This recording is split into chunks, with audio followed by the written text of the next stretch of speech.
बाली, जो सुग्रीव और बाली के जो स्टोरी हम सुनते हैं, हमेशा एक मन में रहता ही है एक विचार कि बाली बेचारे ने क्या ऐसा कर दिया कि उसको पीछे से मारना पड़ा, और राम जी ने पीछे से क्यों मारा।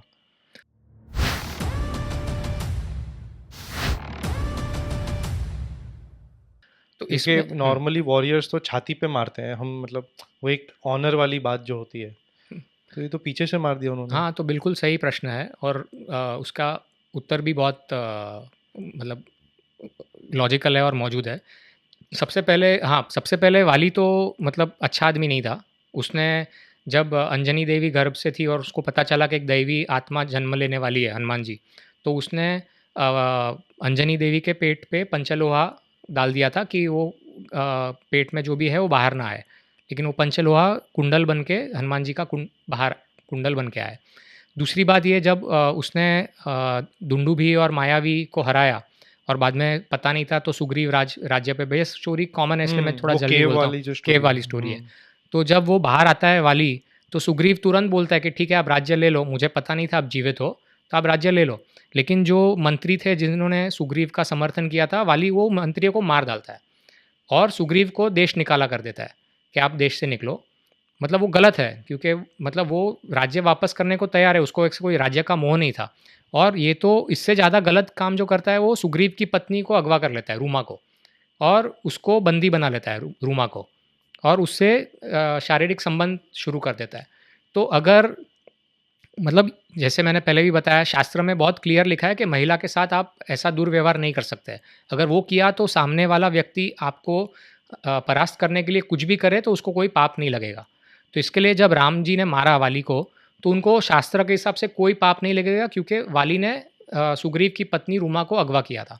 और जहाँ तक रही बात आगे से या पीछे से मारने की, बहुत क्लियर है कि उनको छाती पे मारा था वाली को। उनको पीछे से नहीं मारा था, झाड़ के पीछे से उनके छाती पे वार किया था। और उसका कारण ये था कि ब्रह्मा जी का वरदान था कि जो आपके सामने आके लड़ेगा उसकी आधी शक्ति आपको मिल जाएगी। तो राम जी को ये पता है, तो अगर वो उसके सामने 1 टू 1 अगर युद्ध करते हैं तो उनकी आधी शक्ति कम हो जाती है। तो इसलिए पीछे से मारा। तो फिर भी वाली पूछता है, लेकिन मैंने तो रावण को हराया था, मुझे पता है रावण अपने गुप्तचरों के थ्रू के रावण सीता जी को उठा के लेके गया, मैं आपको आराम से रावण को हरा के वापस सीता जी ला सकता था।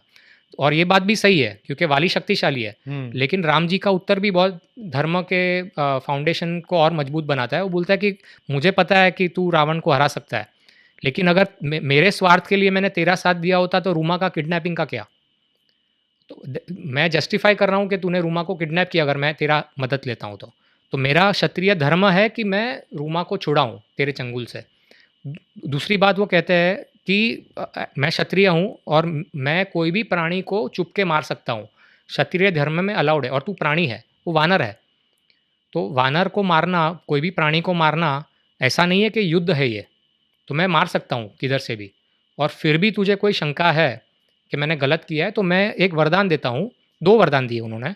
एक वरदान देता हूँ कि तेरे जो भी पाप है वो मेरे तुझे मारने से वो धुल जाएंगे। दो पाप है, एक तो सुग्रीव को हटाया और दूसरा रूमा को किडनैप किया, वो आज धुल जाते हैं। और दूसरा वरदान ये देते हैं कि अगले जन्म में तुझे मैं मारने का मौका दूंगा। तो ये आनंद रामायण में आता है कि कृष्ण जी को जो जर नाम का जो आदिवासी मारता है, पैर में नोक पर बाण चलाता है, वो वाली का पुनर्जन्म है। तो हम्म। वो कर्मफल वापस उनको वो बैलेंस करने का मौका भी देते हैं। या तो वही तो एकदम फैंटास्टिक स्टोरीज है हमारे में, जिसमें हमारे यहाँ पे क्लियरली सबको बैलेंस आउट करके ही लेके गए हैं हम लोग। बिल्कुल। तो कभी भी ऐसा रहा नहीं है कि इनके साथ गलत हुआ तो, जबकि सब जस्टिफाई कर लिया कि ये सही है, ये सही है, ये सही है, फिर भी उन्होंने बोला चल तेरे को तेरी मन की शांति के लिए ये एक वरदान देता हूँ कि you can come back and you know settle the वो स्कोर। सेटल द स्कोर वाला चीज़।